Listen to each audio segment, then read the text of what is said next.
तो मैं वाली वीडियो अपना एक्सपीरियंस शेयर करते हुए बना रहा हूँ कि मेरा डॉक्टर मक्कर जी के साथ क्या एक्सपीरियंस था।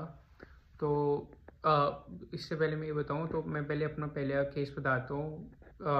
मैं 2018 से 2023 तक नहीं 24 तक 24 के स्टार्ट तक एंटी डैंड्रफ शैम्पू यूज़ कर रहा था। मुझे पता नहीं था एक हिसाब से मेरे को सेबोरिक डर्मेटाइटिस है और ये ऐसे ठीक नहीं होती और ये ऐसे लाइफ लॉन्ग रहेगी और ये फलाना ढिमकाना।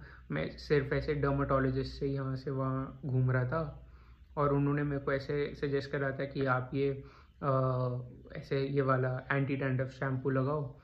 तो मैं भी ऐसे स्टार्टिंग में बहुत कंफ्यूज हुआ कि सब डर्मेटोलॉजिस्ट यही कहते थे केटोजोनॉल शैम्पू लगा लो, कोल्टार सोल्यूशन वाला लगा लो और एक और था ऐसे एंटी डैंड्रफ शैम्पू लगा लो और इनसे ऐसे ठीक हो जाएगा। बट एक्चुअल में होता नहीं था ये। एक हिसाब से जो मैंने ना 1-1.5 साल देखा कि ये एक हिसाब का एसिड है जो स्कैल्प पे लगता है, ठीक है, डैंड्रफ तो निकाल देता है, साथ में बाल भी निकाल देता है, तो हिसाब से कोई फ़ायदा ऐसे होता नहीं था। और इनके पास कुछ ले दे के भी कोई ऑप्शन नहीं था और डर्मेटोलॉजिस्ट ने बढ़िया अपना धंधा देख रखा था। पहले शैम्पू सजेस्ट करके बाल निकालेंगे, फिर वही हेयर ट्रांसप्लांट करके अपने पैसे कमाएंगे। तो मुझे इतना पता था कि इनके पास चक्कर काटने के बाद कि डर्मेटोलॉजिस्ट से तो सोल्यूशन नहीं बन रहा। फिर ये महंगे महंगे शैम्पू भी लिख देते थे। फिर बाय गॉड ग्रेस एक बार ऐसे मैं यूट्यूब ऐसे सर्च कर रहा था ये वाली कंडीशन के बारे में। पहले तो मुझे ये नहीं पता था मेरे को सेबोरिक डर्मेटाइटिस है। मुझे ऐसे लगा मेरे को ड्राई स्कैल्प है और मेरे को ऐसे डर्मेटोलॉजिस्ट ने गलत सजेस्ट कर दिया कि मेरे को सेबोरिक डर्मेटाइटिस होगा जब भी मेरे ऐसे ट्रीट नहीं हो रहा। तो वो तो ऐसे था नहीं। तो फिर मैंने बाद में देखा कि सर ने इसके ऊपर ऐसे डिटेल्ड एक्सप्लेनेशन वीडियो बना रखी है और फिर मैं और डिटेल में गया तो मैंने देखा कि सर ने ये वाली चीज़ ट्रीट भी करते हैं। पहले मुझे लगा एक सिर्फ एक्सप्लेनेशन वीडियो है। तो इसके साथ साथ फिर मैंने मतलब ये सोच के कि शायद सर ठीक कर दें तो मैंने सर को ऐसे मेल करा, वो मतलब वो व्हाट्सएप करा। तो सर ने स्टार्टिंग में मना कर दिया बट एंड में हाँ कर दिया जब मैंने ऐसे बहुत ज़्यादा ऐसे रिक्वेस्ट करी।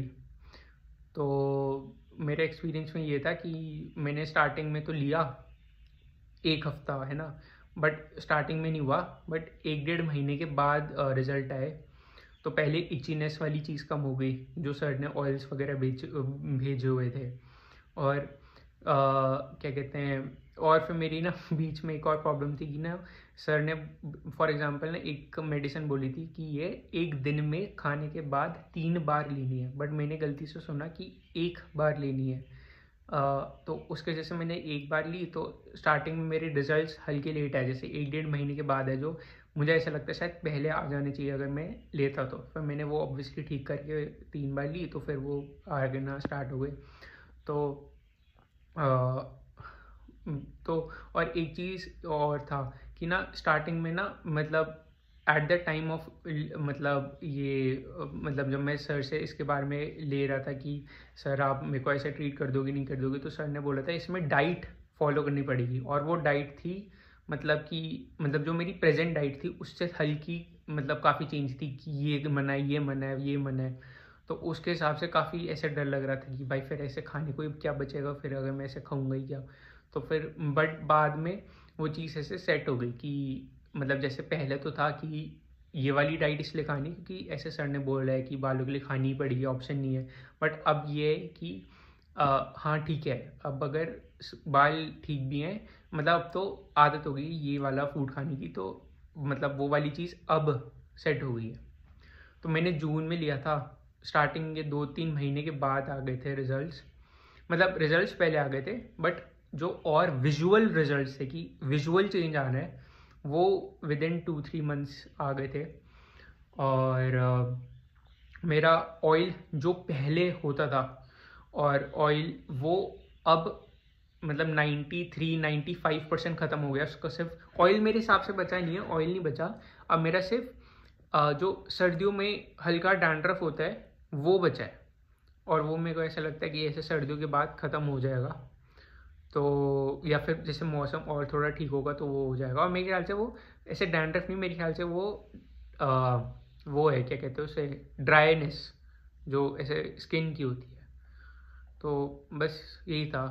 तो अगर आप भी ऐसे सोच रहे हो कि एज पे हो कि अब सर को कंसल्ट करे या ना करे, तो मेरे हिसाब से इससे सर से बेटर और कोई ऑप्शन नहीं है, क्योंकि डर्माटोलॉजिस्ट तो ऑब्वियसली आपके हिसाब से आपके लिए बिल्कुल ही नहीं सोच रहे हैं। उनका ये है कि भाई कैसे ना कैसे अपने वो प्रिस्क्रिप्शन लग के अपने पैसे कमा लें, और क्या कहते हैं, इनको बस हर 6 महीने में बुलाते रहें या हर 2 महीने में बुलाते रहें, और फिर एंड में जब इनका काम तमाम हो जाए तो इनको बढ़िया पागल बनाए बाद में। तो उस हिसाब से मेरे को ऐसा लगता है अगर आपको क्योर होना है तो, या इसका एक परमानेंट सोल्यूशन ढूंढना है तो मुझे ऐसा लगता है कि सर को छोड़ के और कहीं आपको मिलेगा। तो थैंक यू, बस यही था। Thank you, bye.